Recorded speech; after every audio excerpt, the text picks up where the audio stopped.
Pakiramdam ko ngayon ay masaya.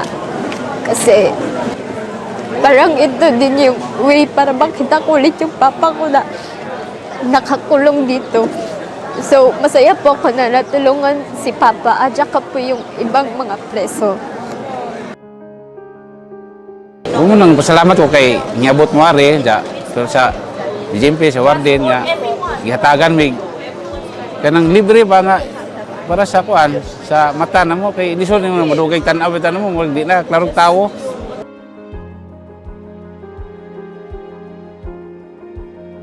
Pasalamat bitaw ko ni kanang anak no si Dinden kay pugihan ba naning kamot siya nag-iinan ho aja sa kaminjote og kanang eskwela pa ka kay dakon tabang ang sotse para nimo moabot ang panahon nga makagraduate siya makatrabaho na di sila pud maglisod katulad na ho.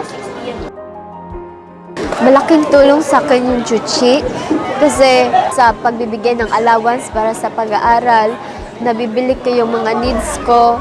Kasali din ako sa rice beneficiary, so every month meron akong natatanggap na bigas na makakatulong din sa pang-araw-araw ko. Akala ko po nung una hindi ako makapag-aral ng college. Yun, pero dahil sa Chuchi, nakapag-aral ako ngayon at next year makapag-graduate na.